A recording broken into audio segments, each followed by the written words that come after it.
Welcome to Richplanet TV. I'm Richard D. Hall. A few announcements before we proceed with the fifth programme in the series, The Forensic Historians. Some of you may be curious as to whether there has been any developments in the alleged criminal activity at Alan Wilson and Baron Blackett's property. At this point in time, I can say that I have sent a letter to Northumbria Police on the 27th of January 2012, along with a DVD explaining everything. If you haven't seen that particular episode, you can watch it again from the richplanet.net website. It is the first programme in the series, The Forensic Historians. Now, this programme is being recorded on the 14th of February, and at the present time, Northumbria Police have not contacted me, nor even acknowledged my letter. If there are any developments in the future, I will report what I am able to, so keep watching the show. The whole thing is extremely Bob Lazar. Now, I don't get paid to produce this TV show, not a bean. It is funded by DVD sales, which, believe me, are nowhere near enough to keep this show going. The second source of income is from speaking events. If you want to support this TV show and ensure that it stays on the air, the easiest way to support it is by coming along to one of the events where I will be speaking in May later this year. Venues include Edinburgh, Kilmarnock, Liverpool, Barnsley, Telford, Exeter, Cardiff, Maidstone, London, Cambridge, Newcastle, Norwich and Dublin. Tickets are £10 and they are selling fast, so if you're interested, check out the details on the richplanet.net website, get yourself along. It's also a chance for you to meet like-minded people who don't believe the first thing that is said to them in the mainstream media. Now, of these speaking events, I've yet to secure venues for 3 of them, Edinburgh, Dublin and Liverpool. So this is because events in these locations that are they're either full or they're just too expensive. So I'm putting out an appeal to anyone who knows of a venue in either Edinburgh, Dublin or Liverpool that is reasonably comfortable and can seat around about 200 people. If you know of anywhere, please get in touch with me via the richplanet.net website. Now, changing the subject entirely. You may have seen in the news there has been a number of recent horse mutilation cases. I am being kept informed on a number of these cases, and I can confidently advise you not to believe anything that is being put out in mainstream media. Not just on horse mutilation cases, but on animal mutilation in general.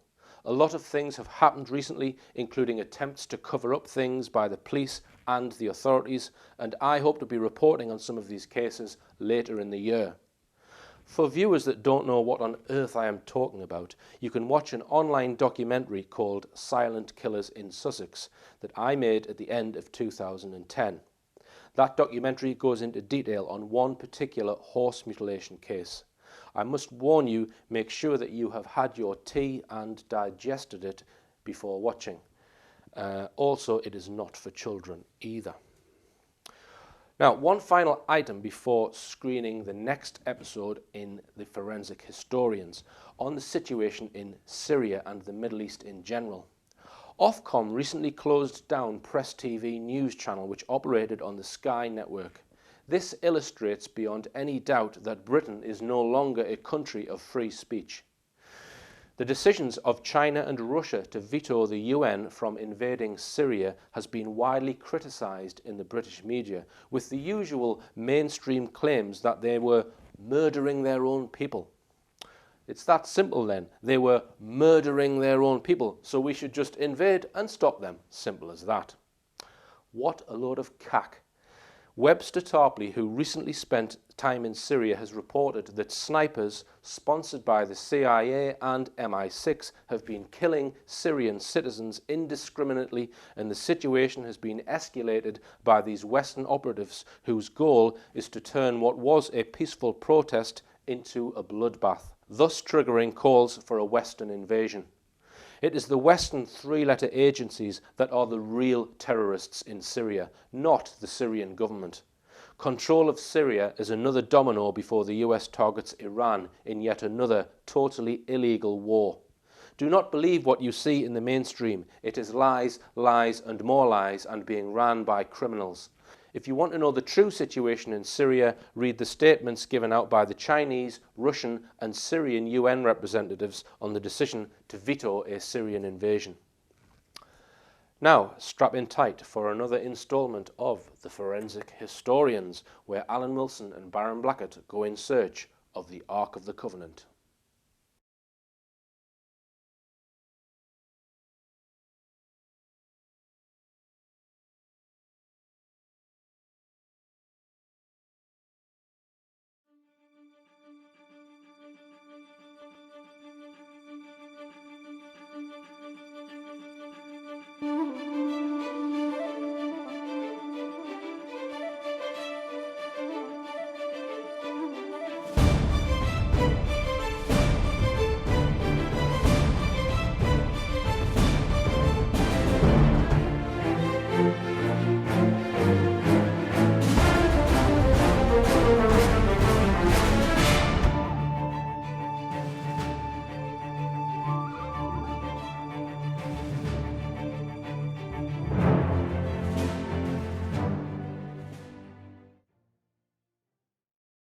In modern times, it's been regarded as a bogus history.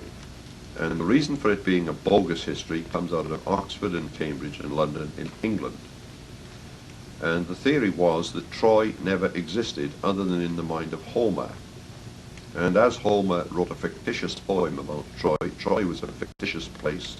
It had no foundation in fact or truth and was non-existent. Therefore, a history which based itself upon the first king of Britain being Brutus, the great-grandson of Anchises and grandson of Aeneas of Troy, and that the whole of the British nation were originally, or a large part of them were originally Trojan, had to be a false history. As it was a false history based on Homer's fictional epic, therefore you throw out British history. And this actually was done. And you will find books by these supposed scholars from Oxford and elsewhere stating this in the words that I've just stated. Look, the study of ancient history, it doesn't matter if it's cuneiform and the ancient Sumerians and so on, or Egypt and the alleged decipherment of hieroglyphics, or the Hittites. You've got to get the ancient scripts and you've got to be able to decipher them, and you have to know the language. So you have to know the alphabet and the language. So this project is all about an alphabet, believe it or not. The Coelbren alphabet. This alphabet is preserved in Wales. Now, the reason for it, it's British. Welsh history is British history. It belongs to all of us. The one part of Britain that wasn't really overrun at some time in the centuries and sometime destroyed by Irish people in North Wales or others flooding in was southeast Wales. Okay. Immensely powerful. Glamorgan, Gwent, bits of Brecon, and parts maybe the Red Cantref, Gloucester to the west of the Severn. Largest place called Essulug. The Romans called Essulug Silures, they call them. It means abounding in prospects.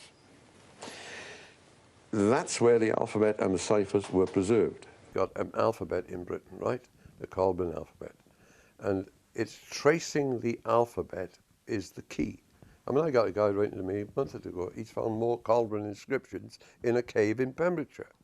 And they declared that the ancient alphabet was a complete forgery invented in roughly 1800 AD, 200 years ago, Napoleon's time. And the villain of the piece was a fellow named Edward Williams, who was a great copyer of old manuscripts. You see, in Britain, manuscripts rot, and they fade, and they get wormwood, and they get damaged in fires, and that, you know. So they kept recopying them down the years. So the Coelbren alphabet is total forgery. Well, that doesn't explain how it's on stones in Scotland, which are confidently dated to around 500 AD, which is only 1300 years before it's forged. It doesn't explain how Llewellyn Shawn wrote down the ciphers of the alphabet in 1530. It doesn't explain why there are stones in England with the Coelbren alphabet on it. 1852, 28 feet down, they dug up a stone in St. Paul's Churchyard in London, plastered with it. Can't be right. There are stones in Wales, same alphabet.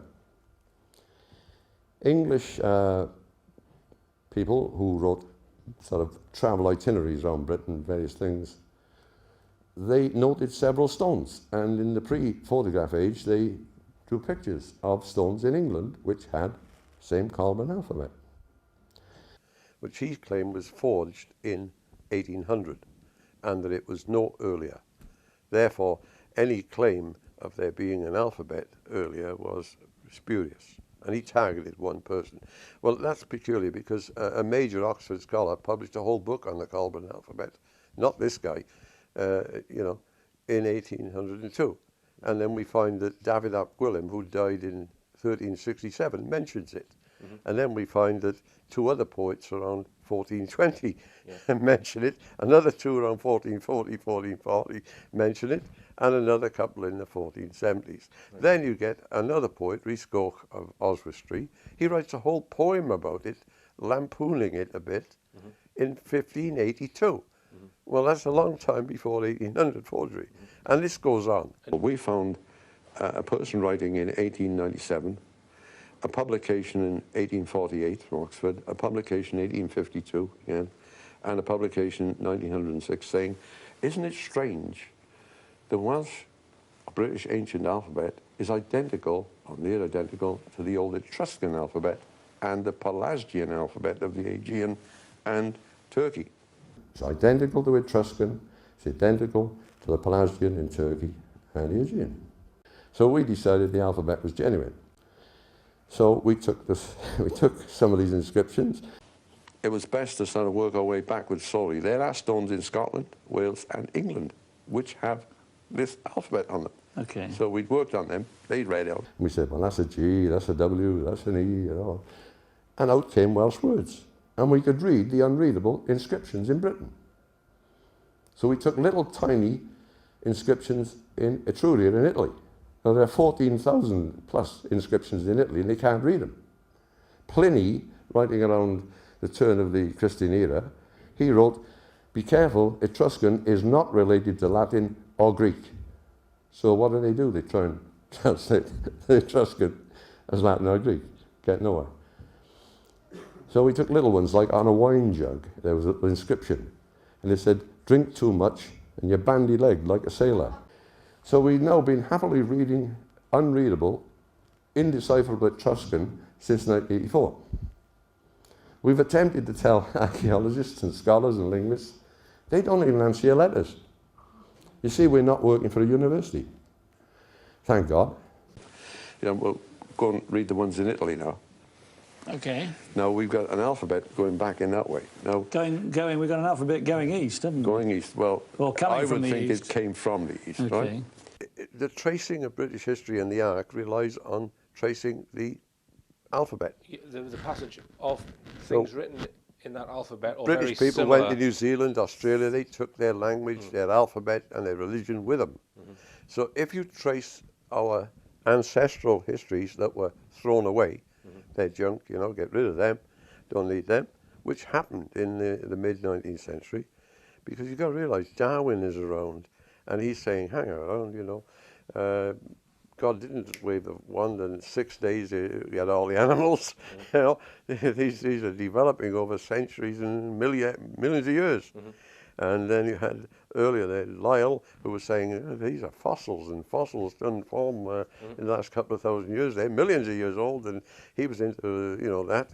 And the church was rocking like a boat because, oh my God, it's supposed to be happening in 4004 BC, you see. Right. And here into this mix comes this business of the alphabet. The alphabet takes us back right across through Europe, you see. And so the journey starts actually in Egypt. The alphabet is on shrouds of mummies, right?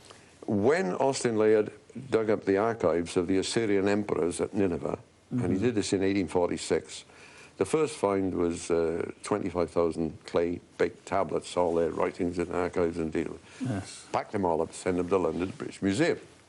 I've seen them, I think. Later, an Arab general, I think his name was Mahmoud, but he found another 5,000. When these tablets got to the British Museum, they were looking at them and they suddenly, wow, some of these have got the ancient British alphabet. Now, there's a coincidence. There's a coincidence. What are the chances of that? Well, wait a minute.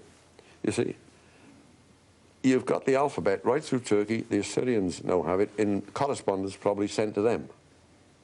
So we reasoned this. If the alphabet stretches back in that direction, how much further does it go? This starts you thinking, because the name of the 10 tribes of Israel, as recorded by the Assyrians, was the Khumry, Khumry. Which sounds very familiar to me, because it's on all those cars that drive across the Severn Bridge, That's right. isn't it? Well, The word Cymric. since about 1900, they've dropped the KH and replaced it with a hard C, but the correct spelling up until 1900 was Khumry. That's the 10 tribes of Israel. They're on Egyptian things. Now, when Austin Layard... I've got to stop you there. Go on. Because this is good. So, are you saying then that the early Brits were in fact the 10 tribes of Yeah, Israel? I'm going to prove it. I'm going to prove it. Well, they didn't get lost. They knew where they were. Nobody else did. They were hiding in Wales. That's right. Well, in the whole of Western Britain, Whole of actually. Western Probably Britain. Lancashire, Okay. up Cumbria, up to Strathclyde and so on. The Dead Sea Scrolls, you've heard of them. Yes. Most of them are on papyrus, right? And so on. But 2 of them are on copper scrolls, right? And these appear to have been rolled up and placed in jars for preservation. Well, the only way to unroll them was to cut them into little, roll it a bit, cut a strip, and then lay all the little curved strips alongside each other. Then you could see what they were saying. Of course, they then found all the Dead Sea Scrolls on papyrus written in Aramaic, right? But the 2 copper ones aren't. And they're not in a different alphabet. And they can't read them. Guy Allegro said he could, but he can't. Well, the theory by Professor Carl MacArthur in the States, he said, I don't know what they are, but they're Hebrew. See, the Hebrews and Judeans weren't speaking Hebrew, they were speaking Aramaic, ancient Hebrew. And he said, what must have happened is some scribe somewhere in a remote village was given these immensely expensive copper plates to write on, and he was semi-literate and spoke in a local patois, and so he put it in that. Of course, all the really clever guys and the educated guys, they write on cheap, inexpensive papyrus. It doesn't make sense, you see. And if you look at the copper scrolls, there are holes. There's a plate. If you put them all together, make a plate, right? There are holes a few inches down all around, and holes on the bottom. Well, clearly it's been a plate that's been nailed onto a wall, because there are tear marks up from each of the holes and down. If you rip that copper plate off a wall, roll it up, put it under your shirt or whatever, you've saved it maybe from the Jerusalem temple, because it's known that Solomon put plates of gold on the temple walls. Yes. Pharaoh Shishak, about 935, took them away. His son Rehoboam couldn't afford gold plates, so he put up. Yeah. No, So what we do, we trace the alphabet from there to where they were deported. The 10 tribes were deported. The 10 tribes of Israel are taken away from Jerusalem, right? Solomon's temple's there. Yes. King Ahaziah of Judea, 2 tribes, he's had a successful battle with the Edomites, and he's going to attack 10 tribe Israel. And he's warned, there's a famous verse in the Bible about a passing bullock stepping on a thistle. He's the thistle, you see. Don't do it. Well, he got hammered. His army is destroyed. He's tied behind the chariot of Jehoash, the Israelite king, goes to Jerusalem, pulls down 200 yards of the wall, and Jehoash then takes everything from the palace, and he takes everything from the temple. Oh, including the scrolls, everything. Including the Ark. Oh, the Ark. Because you've got to realise it's in Kings and Chronicles in the Bible, and it's in Flavius Josephus. Wasn't there a family that was looking Correct. after the Ark That's right. for generations? The family of Obed-Edom. He took them as well. There'd be no point in taking the family of Obed-Edom if he didn't take the Ark. So we said, hang on, the Ark's gone. So the Ark left the temple. It's gone north to Samaria in 790 BC. We know. And you found all the evidence for this, presumably? Yeah. Well, what we did, we tried to translate the Etruscan stuff. No, they went north of Samaria. 687, Sennacherib, the Assyrian emperor, is murdered by 2 of his sons. The heir, the older son, has a civil war with them. The 10 tribes take off and they cross the Euphrates, going west through Turkey. Right. Second book of Esdras, chapter 14, right? Okay? They are going through Turkey, and the Greeks pick up on them, and they call these Khumry the Khumry. Cymric, Khumry, right? The Welsh again. They get, well, the Brits. The Brits. Yeah, I'm a Brit, you know, we're all Brits, come on. They get to the Dardanelles, half the people stay there, and the other half go to Italy. The Dardanelles are in Turkey, aren't they? Yes, on the end of Turkey, where the little gap we go up in the Black Sea. On the Bosphorus. The Bosphorus, yeah. Where the great city is. Yeah. And named after Constantine. Yeah, yeah, that's right, Constantinople. So, anyway, by looking at the Etruscan writings, we found we could read them. To 10 tribes of Armenia, Israel. the 10 tribes of Israel. Then they went through Asia Minor, and then half of them went to Etruria, Italy, half went to the Isle of Lemnos, and then to the UK. It's all recorded. Yes. See, in one stele of Sennacherib, it says in one of his deportations, he removed 200,120 people. So these are not small groups. That's a huge diaspora. Well, they went through Asia Minor. The Greeks call them the Khumry, you see? Yes. And they were like a tidal wave. Nothing could stop them. Half go to Italy, half stay there. No, like locusts, in a sense. Oh, right. Takes some stopping. So the other half stay there, and then they come to Britain in 500. Now, we're still translating. We've moved from Italy. We're in the Aegean now. On the island of Lemnos, a stele was found in 1876, and it's plastered with Coelbren writing. And there's a guy holding a spear, big guy with a spear. And it tells how the people have gathered there, and they're under their on the island of Lemnos? Right. Well, in the British records, they say the people gathered on the Isle of Liguria, which is Lemnos. But surely that's further east than Italy. No, it's south of it. Yes, we've moved. We're going back in time. We're going back. They've now got the Dardanelles.